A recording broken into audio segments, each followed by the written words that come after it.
because we want to talk about Edward, He looks like a girl.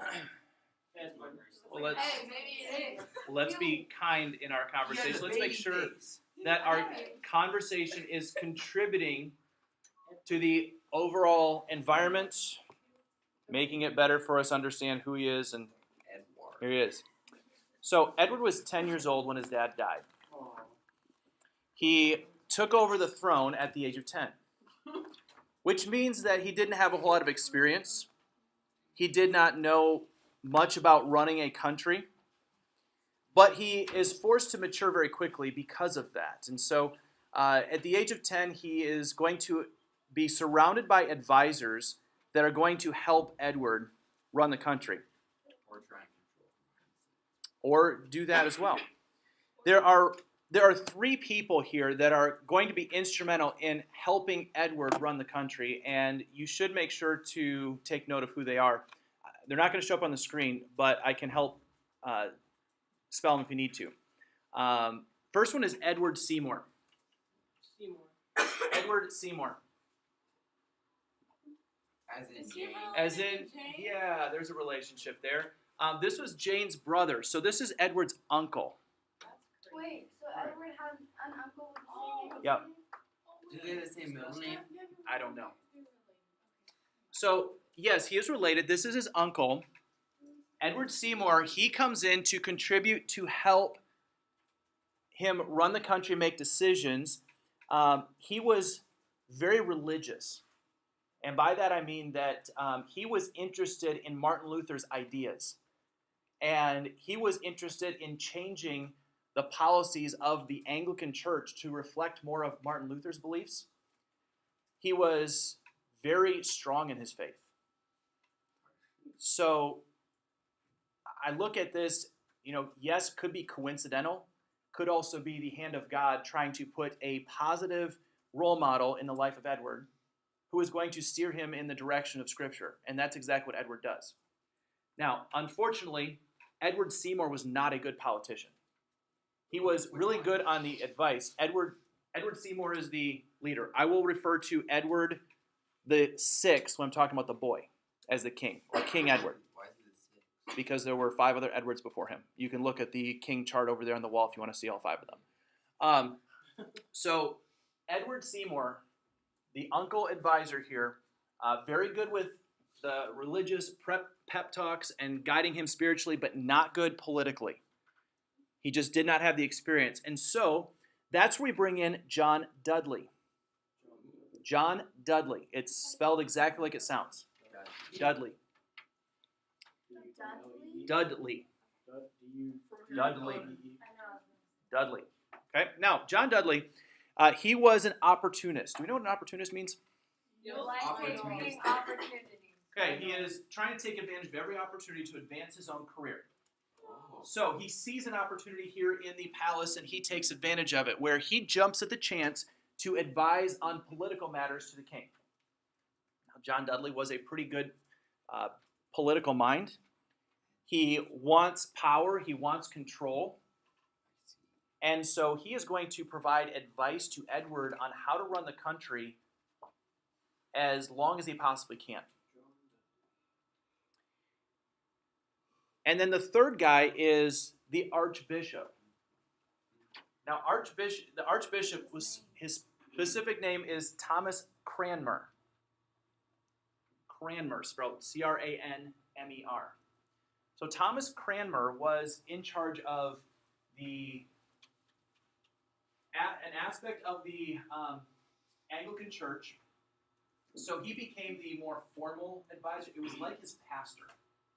Okay, so think of his uncle as his spiritual mentor. Think of the archbishop as his pastor. And the archbishop, he becomes a reformer and follows Martin Luther, or at least his writings. And he ends up writing his own work called the Book of Common Prayer. I would write that down if I were you. The Archbishop Thomas Cranmer, he writes the Book of Common Prayer. And in that, he puts a lot of his ideas and thoughts into the way that the people of the church ought to worship God, how they ought to pray. And again, he was influenced very much by Martin Luther.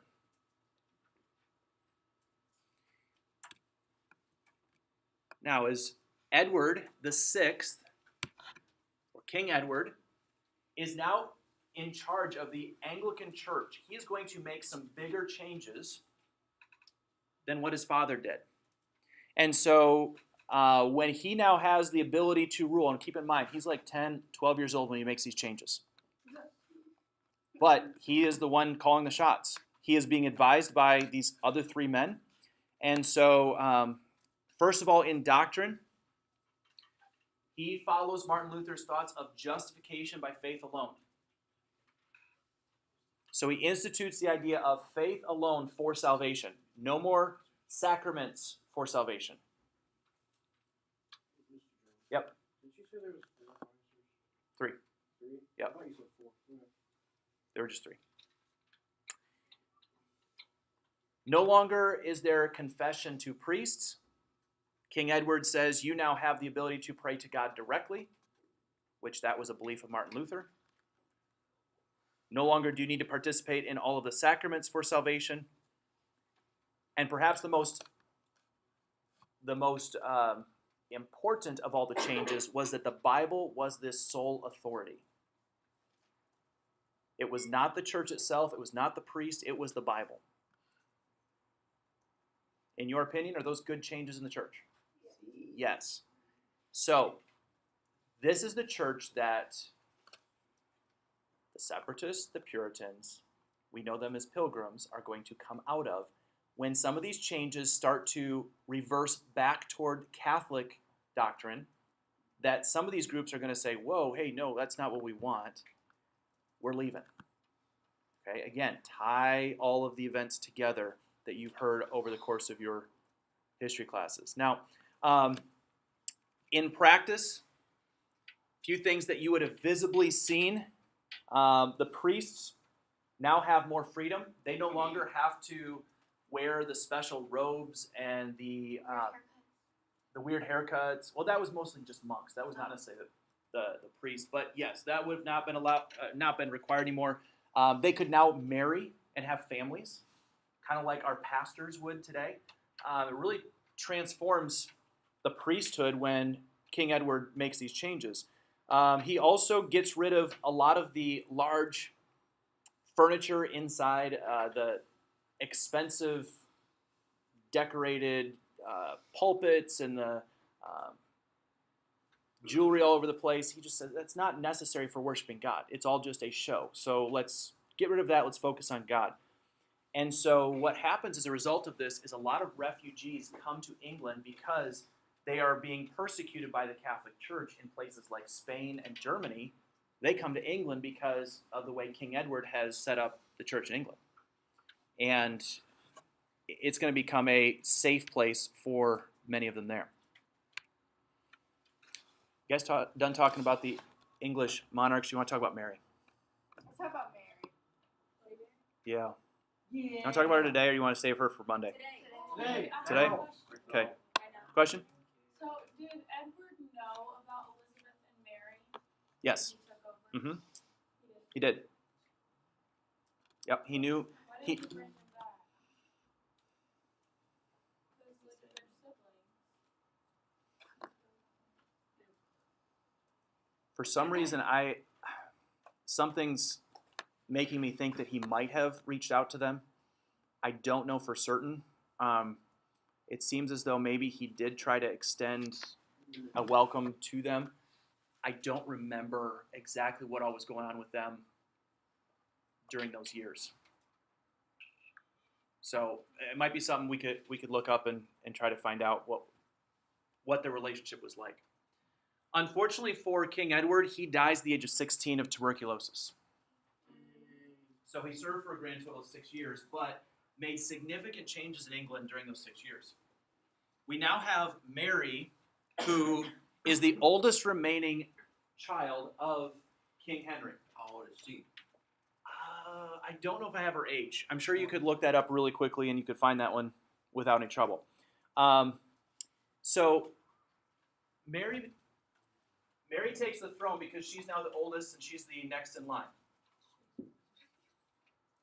What do you think her personality may be like considering her childhood? Not like Hatred? Is that what you said? Yeah. Yeah? I think there's probably some hatred in her heart. Bitterness? Why? I said Oh, mean? Yeah, why? not much. Because like her father didn't want anything to do with her after she was born and divorced her mom. Yeah. Why didn't her dad like her? Because She she was was the a boy. girl. She was a girl. Could she do anything about that? No. No. Well, You know, so, no. Can't change the way God made you. Now, think about Mary. You have Mary, who is most famously known by her nickname as Bloody Mary. And I'm going to ask you, after we talk through her life here a little bit, is this a fair nickname and a fair evaluation of her? Yes. And when you consider her life story, I don't think that we ought to take the approach of, well, the end justifies the means, or she's a product of her environment, so therefore it's excusable, some of the actions that she took. But I think we can have more empathy for her by understanding her rough upbringing and understanding that she dealt with a life of rejection. So she comes to the throne, and she is known as Mary the First. And the fires of Smithfield that are mentioned here are some of the killing fields where they would take Christians out and burn them at the stake. How does Mary feel about her mom? Wait, it's a Christian community. That's gonna kill us. Does Mary care about her mom still? Yes, I think by this point her mom is no longer around. But she didn't have any problems with her mom. Yeah. So here, a little bit about Mary. She, of course, we know her upbringing here. She is the first significant ruling queen of England. There were a couple others prior to her, but she is the most significant of all of them so far. She is. Question? Yeah. Okay. So Mary's the oldest, right? Yes. Out of the three of them. Mm-hmm. So I'm kind of lost. How did what's his name? 'Cause he was a Edward? boy. Edward get the throne before her if it's supposed to fall to the oldest after the king dies. The king gets to decide who his throne gets passed to. Right. Traditionally, it is always passed to the oldest male. He could change that by a decree and say, I don't want it to go to my third child, I want it to go to my first child, even if it's a daughter. But as we talked about before, then if she marries some guy from another country, then now that bloodline changes to his family instead of King Henry's. But isn't it gonna change now since? Yes, it will, because she now becomes queen anyway. Yeah. But if Edward would have had children, and he would have lived, if he would have lived a few more years, had a child, then Edward's son would have been the next in line for the throne. If he would have had a son. Right. Okay. Yeah. And Even if he would have had a daughter, that daughter, if she was of ruling age, would have been a higher priority than Mary. Because of What the if she fact was not ruling age? She was a so closer basically, if Edward would have lived and had kids, then Yeah. Mary and Elizabeth never would have become Correct. the son. correct. I got a So question. they would never have anything to do with it. Right. Right. So I think Justin's going to ask, what if this child, if Edward would have had a child, it would have been an infant, then at that point Mary would have taken over the throne. Why not Edward's wife? Well, Because she's not. Would inherit Because- the throne, not take over. this is part of where the throne ends up getting a little bit confusing, to where sometimes it results in war between the two. If Mary wants to take over from Edward's wife, because yes, technically she could, I suppose, take over, Oh. but it becomes a little bit difficult there. Just like a side thing, where is it at in America? Like, if we already had colonies and stuff? No. in America yet? No, we're almost there. Okay, because you were talking about Columbus? was it Ferdinand and Yeah. Isabel. Isabel? Yeah. Yeah. We talked about them last. So, yeah, So Columbus goes in 1492. So the Spanish are in the New World right now as this is all happening. The Spanish are there. But the British are not there yet. Yes. Yes. Good connection. Okay. Where was I? Mary. Yeah. Mary is completely Catholic. 100% through and through, totally Catholic. Any ideas as to why? Probably because she was raised in a Catholic home. She was. Okay. There's another reason in addition to that. Haley? Didn't they send her and her mom to like a nun place? Mhm. I don't know what it's called. Okay. Convent. So yes, that was a Catholic institution. Think about the bitterness and anger toward her father. What did her father do?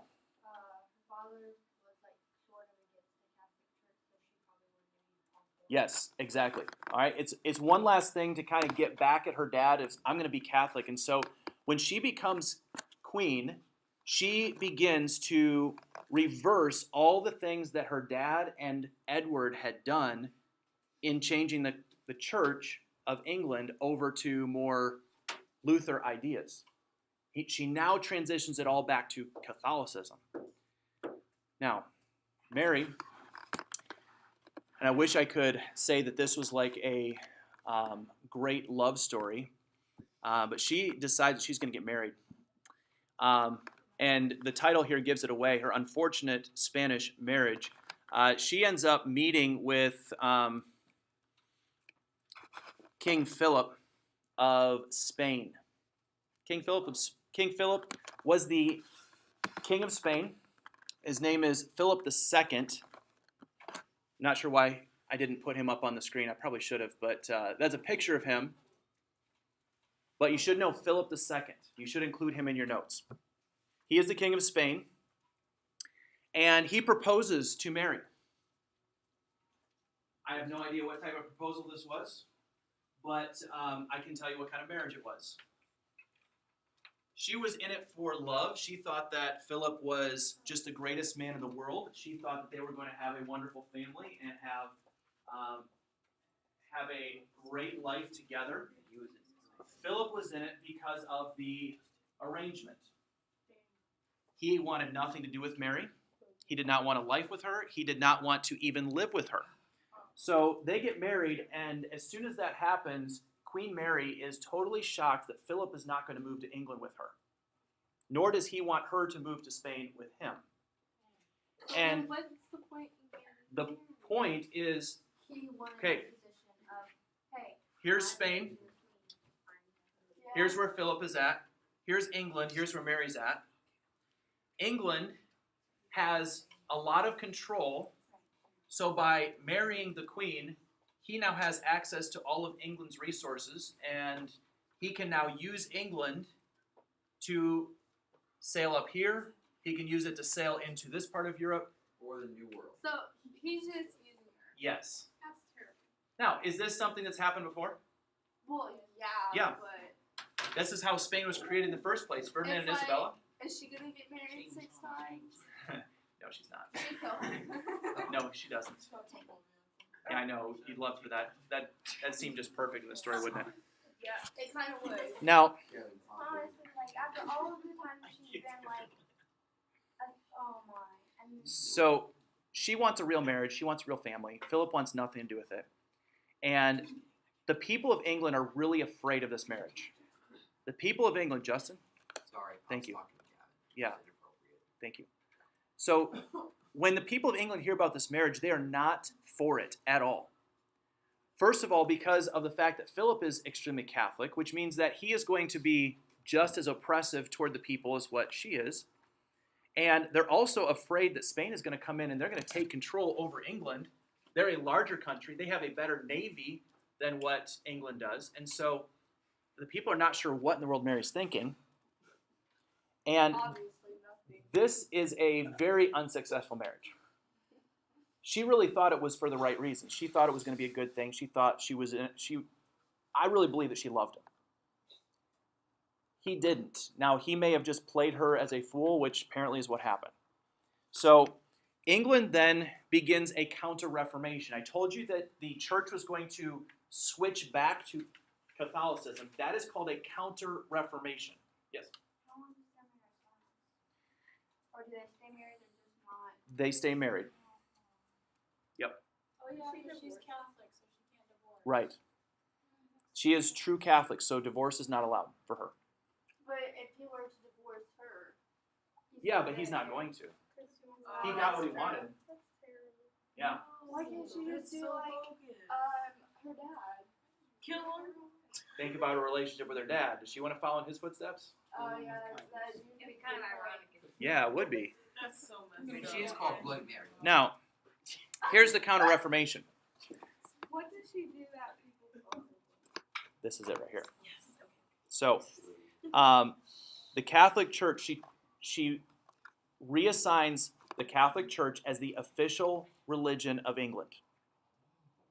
She does away with the Anglican Church and she puts back all of the Catholic stuff into England.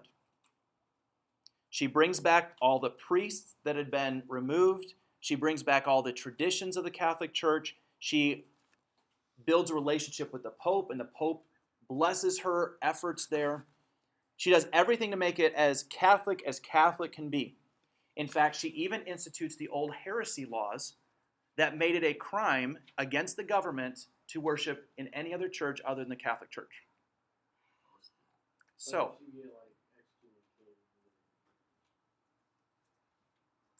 but it's a crime against the government.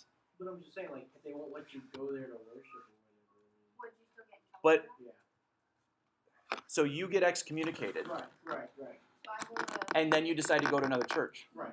You are committing a crime against the government, not against the Doesn't matter if church. you're involved with the church. So that meant the government could put you into prison. The government could execute you.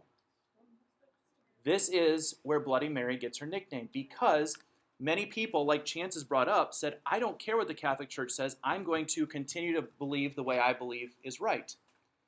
Mary needs a way to enforce her laws, and so she institutes the Inquisition. She authorizes people to burn Christians at the stake who are not following the heresy laws.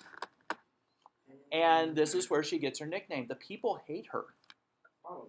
So the person who is seeking acceptance more than anything else in the world has been rejected by her father, been rejected by her new husband, and now is being rejected by her own people. That had to be a very lonely palace for her to live in. Yeah, because her husband didn't want to live with her. But here's what I want you to see. Why did Mary put the Catholic Church back into England?